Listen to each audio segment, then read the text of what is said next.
Hello friends, आज की इस वीडियो में हम चर्चा कर रहे हैं कि भाई जो एक्सपायरी थी रिजल्ट सीजन की वो आज कंक्लूड हो गई। अब हुआ क्या कि इस एक्सपायरी में ना नरेंद्र मोदी जी ने, अमित शाह जी ने और इवन हमारी जो फाइनेंस मिनिस्टर हैं उन्होंने, विदेश मंत्री जी हैं उन्होंने इस बात का इंडिकेशन दिया था कि भाई बीजेपी एक भारी बहुमत से विजयी हो रही है। और उस स्पीच में एक चीज़ और निकल कर आई थी कि भाई जब 4 तारीख को रिजल्ट आएंगे ना, तो ये जो भी अफवाहें चल रही हैं ये सब धरी की धरी रह जाएंगी और बाजार में एक भयंकर तेजी होगी और 4 तारीख को पैसे बनेंगे। तो इस एंटिसिपेशन के अंदर भाई लोगों ने कर्जा लेके, मार्जिन लेके और भयंकर तेजी की। और बड़े प्लेयर्स को पता होता है कि भाई अगर ये तेजी हो रही है तो हो लेने दो। तो जब सोमवार को तेजी हुई और भयंकर तेजी हुई तो हमारे को एक दम जो है डाउट हो गया कि भाई अब रिजल्ट वाले दिन जो है एक नेगेटिव जो है बाजार की क्लोजिंग होगी। और इवन ये जो इलेक्शन के रिजल्ट थे ये उसी दिन खाली इम्पैक्ट करके गए हैं, यानी कि बाजार के बड़े प्लेयर्स को पता था कि भाई सबकी मार्जिन कॉल उड़वानी है। और सबसे खास बात ये कि उस दिन एफएनओ जो ट्रेड्स हैं उसमें मार्जिन्स बढ़ गए थे एक्सचेंज की तरफ से भी, और जो ब्रोकर्स हैं उन्होंने अनाप शनाप फंड्स जो हैं ब्लॉक कर लिए थे अपने जो ट्रेडर्स हैं उनके। तो कुल मिलाकर जो एडिशनल कैपिटल मान लीजिए आपके पास मार्जिन की बचती वो यूटिलाइज हो सकती थी बाइंग के लिए। तो यहाँ पे हमें अंदेशा हो गया था कि भाई बाजार मंगलवार को कुछ भी बड़ा सरप्राइज करेंगे और वो हमारे को पॉजिटिव साइड देखिएगा। हम भी इंसान हैं तो हमारे को भी था कि चलो यार रिस्क लेते हैं, ऊपर जाएगा तो कितना जाएगा, ज़्यादातर तो चला गया है। और हमने एक रिस्क लिया और एक रिस्क की कॉल ली मंगलवार को और हमने अपनी सारी मंदी काट दी सोमवार के दिन। और मंगलवार के दिन बढ़िया पैसे जो है हमारे बने। और रीज़न ये था क्योंकि हमारी खाली मंदी थी, तेजी नहीं थी। हालांकि वो हमने हेज कर रखी थी, हेजिंग का हालांकि प्रीमियम बहुत ज़्यादा जा रहा था लेकिन फिर भी हेज कर रखी थी। और मंगलवार को जब बाजार गिरने लगे तो हमारी उम्मीद से भी ज़्यादा गिर गए और हमारे को एक भगवान की दया से एक अच्छी जो है गेन हुए और हम इक्विटी में थोड़ा सा लाइट थे।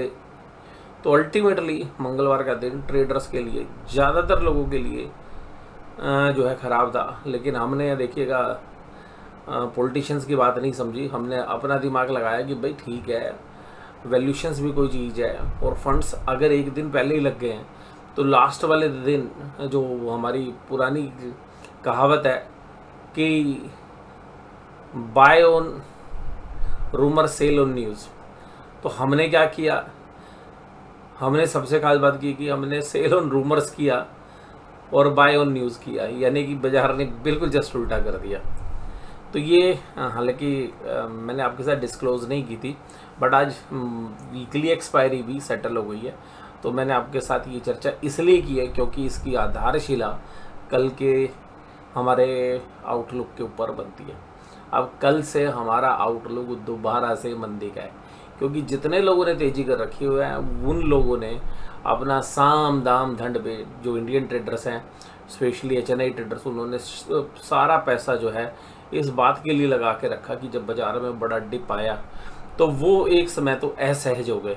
लेकिन जब पता चला कि भाई ठीक है यहाँ पे अब पूरी जान लगा के संभालना है और अगले दिन फंड भी अनब्लॉक हो गए, तो वहाँ से एक अच्छी ताकत जो है बाजार को रोकने के लिए लगाई गई।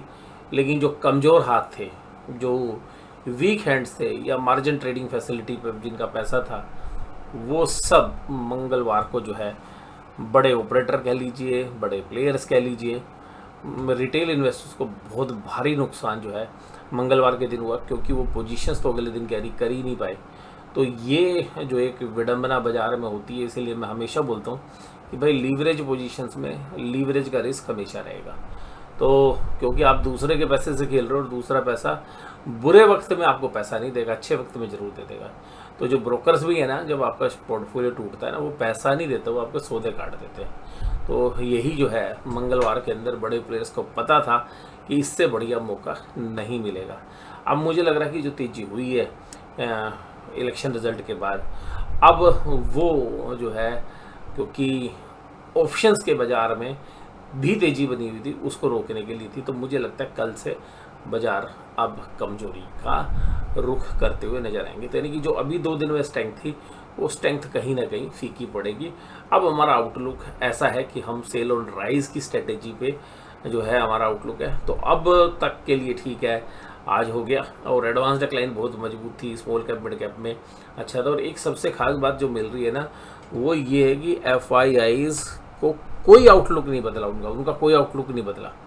आउटलुक बदला खाली DIs का। भाई साहब DIs भी डर गए थे जिस दिन इलेक्शन आउटकम आया, उस दिन वो भी डर गए थे, क्योंकि वहाँ से भी सेलिंग हुई और FIs ने भी सेलिंग की। ये जो सेलिंग हुई, अब उस सेलिंग जो FIs हैं, FIs कह रहे हैं भाई हमने तो माल अभी भी बेचना है। देखिएगा FIs ने 5 जून को माल बेचा और 6 जून को बेचा और 4 जून को बेचा। लेकिन क्योंकि DIs के पास पैसे भी हैं और उनको भी अपने जो हैज ले रखे हैं उनको प्रोटेक्ट करना था, उसकी भी एक कॉस्ट होती, तो उस कॉस्ट को रिड्यूस करना था। इसके अलावा एक प्रेशर होता है सिस्टम की तरफ से भी, बाज़ार की तरफ से भी, सरकारों की तरफ से भी, कि भाई प्रोटेक्ट किया जाए बाज़ार को गिरने से।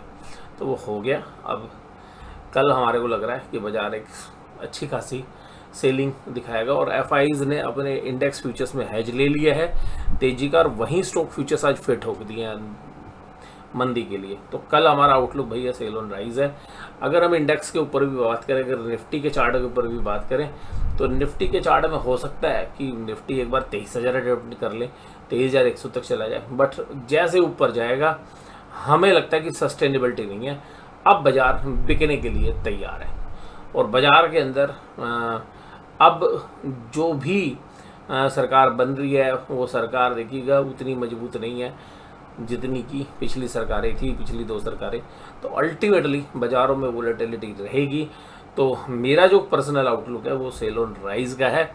और कल से, और देखिएगा इस पूरी 2 दिन की तेज़ी के अंदर एक ही चीज़ मिस कर रही थी, और जो प्री रिजल्ट भी जो तेज़ी हुई थी उसमें भी एक चीज़ मिस थी, वो थी IT। आज सब IT को खींच दिया भैया, सब IT लगा दिया। Infosys, LTI, Mindtree, HCL, tech Mahindra ला के बाज़ार ऊपर हो गया। थोड़ी बहुत मैं मानता हूँ कि स्ट्रेंथ बची है, बट उस स्ट्रेंथ पे आने के बाद जैसे ही बाज़ार पलटी मारेगा और तब हमें लगेगा कि भाई सेलिंग का इंडिकेटर बन रहा है, तो हम भी शायद सेलिंग ही करेंगे। और सेल कब करेंगे, क्योंकि मेरी अभी ऐसा नहीं है कि बहुत सेलिंग की पोजीशन है, बट मैं वेट करूंगा कि जब इंडिकेशन आएगा तो हम एक सेल करने का ही प्लान करेंगे। अब बाय करने का प्लान नहीं कर रहे हैं। आज IT के अलावा तेजी थी, लेकिन हिंडाल्को, हीरो मोटोकॉर्प और हिंदुस्तान यूनिलीवर, और आज के तीनों शेयर H नाम से स्टार्ट हो रहे हैं जब गिरने वाले थे। तो हो सकता है कि कोई जो लोग एस्ट्रोलॉजी पे, न्यूमरोलॉजी पे, इस तरीके की विचारधारा पर विश्वास रखते हैं, लक के ऊपर विश्वास रखते हैं, तो हो सकता है कि आज H वालों के लिए अच्छा दिन ना हो। तो H वाले शेयर आज कमज़ोर थे। निफ्टी बैंक आज सस्टेन नहीं कर पाया, जहाँ खुला ना वहाँ से स्लिप भी हुआ और दिन भर स्ट्रगल करता रहा उन प्राइस के आसपास आने के लिए। बस 12 बजे तक था बाज़ार, यानी कि फर्स्ट हाफ में बाज़ार तेज़ था, और ऊपर से जब गिरा भाई फिर बार बार स्ट्रगल करता रहा। तो ये भी इंडिकेशन दे रहा है कि बाज़ार अब स्ट्रगलिंग फेज में आ गया है। तो ऐसे केसेस में सेल ऑन राइज ही जो है एक अच्छी स्ट्रेटेजी मुझे लगता है हो सकती है। और ये जो रेजिस्टेंस लेवल है वो भी 49,500 से लेके 49,800-900 की एक रेंज है। और इस रेंज में भी देखिएगा पिछले महीने की एक्सपायरी में गए थे, इससे भी पिछले वाली की बात कर रहा हूँ मैंने कि हम अप्रैल में, तो अप्रैल के एंड में वहाँ से जो फॉल आया शुरू हुआ था, फिर देखिएगा राइज हुआ। अब मुझे लग रहा है कि यहाँ पे रेजिस्टेंस मार के ब्रेकआउट तो नहीं लग रहा, मुझे नीचे के चांसेस ही लग रहे हैं। तो अभी इसमें भी लगता है 300-400 पॉइंट और बैंक निफ्टी चल रहे, 500 चल रहे हैं, 300 चल रहे हैं, 400 चल रहे हैं, उसको चलने देते हैं पहले, और फिर वहाँ से जब वापसी की टिकट लेता है, फिर उसके बाद मंदी बन सकती है। पुट राइटर भी इतना डरे हुए हैं, हालांकि मैं नॉर्मल केसेस में इसको ऐसा सिचुएशन मानता हूँ कि यहाँ से राइज करने के चांसेस होते हैं बाजार के इस तरीके की पुट कॉल रेशियो में। लेकिन अब जिस तरीके का पूरा मूड माहौल है और जो बाकी इंडिकेटर्स हमारे पास है, उन सबको एनालिसिस करने के बाद ऐसा लग रहा है कि इस बार थोड़ा सा अलग होने वाला है और पुट राइटर बैक फुट पर हैं, वो डरे हुए अपने आप को महसूस कर रहे हैं। और यहाँ से एक अच्छी करेक्शन के लिए हम दोबारा से प्ले करेंगे।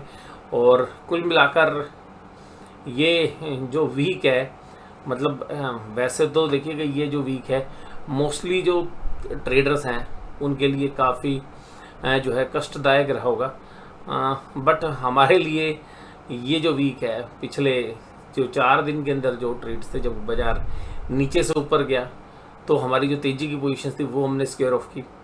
उसके बाद जब मंगलवार के दिन था तो हमने मंदी छोड़ रखी थी, उसको स्क्वेयर ऑफ किया। और उसके बाद हमने पोजीशंस मंदी की यानी कि जो कॉल बेची थी वो थोड़ी दूर कर दी थी जब हम मंगलवार से बुधवार में गए। और पुट में हमें थोड़ा कॉन्फिडेंस आ गया तो पुट रेटिंग हमने थोड़ा सा नीचे की थी। तो बुधवार के दिन जो है दोनों साइड के मूव मॉर्निंग में मिल गए थे और फिर एक अच्छा खासा प्रीमियम डिके था। तो अल्टीमेटली एक्सपायरी भी थी बैंक निफ्टी की। तो ये तीनों दिन बहुत ही बेहतरीन जो है हमारे लिए रहे एज ए ट्रेडर।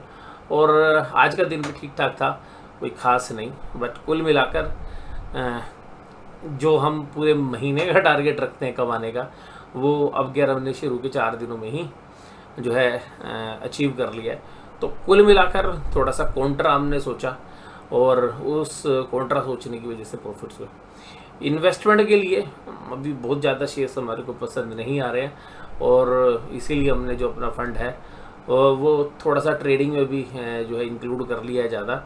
और बाकी जो है हम उसको भी लिक्विडिटी मेंटेन कर रहे हैं, क्योंकि बाज़ार में इस तरीके की परिस्थिति में कुछ स्टॉक स्पेसिफिकली हैं, हम 1-2 शेयर नज़र आ रहे हैं, बट वो भी हमने ट्रेड के लिए लिए हैं, ना कि भी इन्वेस्टमेंट के लिए।